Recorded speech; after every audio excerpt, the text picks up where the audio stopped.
আসসালামু আলাইকুম। সবাই কেমন আছেন? আশা করি অনেক ভালো আছেন। আমি আজকে সাবুদানার রেসিপি বানাতে যাচ্ছি। চলো স্টার্ট। এই যে আমরা মেলাগুলো সাবুদানা আর চিনি নিয়ে নিয়েছি। এই যে আমাদের সাবুদানা, চিনিও আছে সাথে।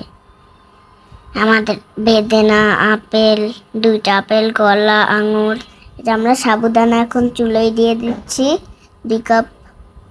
এখন আমরা নাড়াচাড়া করে দিচ্ছি।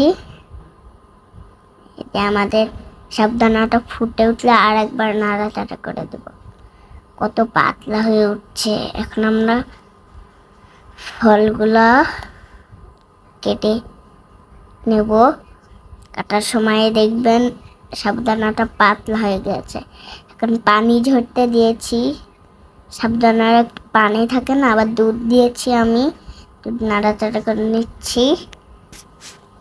আমাদের নাড়াচাড়া করা শেষ। এবার চিনি দিয়ে দিচ্ছি, যে চিনিটা আপনাদেরকে দেখিয়েছিলাম।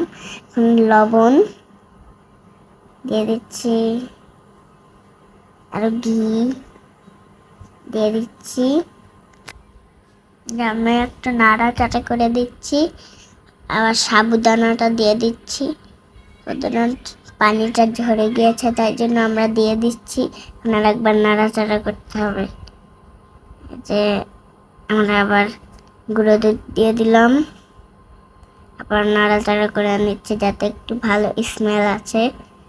এবার দেখাই কত সুন্দর সাবুদানাটা হয়েছে। খেতে একদম দারুণ মজা লাগবে। ওয়াও, সো নাইস, অনেক সুন্দর হয়েছে। আমরা একটি বাটিতে তুলিয়ে নিয়েছি। এই যে আমাদের সাবুদানাটা ঠান্ডা হয়ে গিয়েছে। এখন আমরা অনেক ধরনের কিচমিচ দিয়ে দিচ্ছি। ওয়াও, কতই না সুন্দর লাগছে। এবার আমরা আপেল, কলা দিয়ে নিচ্ছি। অনেক রকমের ফল দিব। এবার আপেল দিচ্ছি। এই যে অনেক রকমের আপেল আছে, আঙুর দিচ্ছি, বেদেনা, যেগুলো আপনাদেরকে দেখিয়েছিলাম সেইগুলা একটু ভালোভাবে মেলার জায়গায় ছিটিয়ে দিচ্ছি। ওয়াও, অনেক সুন্দর না লাগছে খেতে। কি দারুণ টেস্ট হবে। ওয়াও, আর একটু ছিটিয়ে দিচ্ছি যাতে অনেক সুন্দরভাবে চলে আসে। যে আমাদের সব রেডি। কেমন লাগলো ভিডিওটা? আশা করি অনেক ভালো লাগবে। আজকের মতন এইটুকুই। আল্লাহ হাফেজ।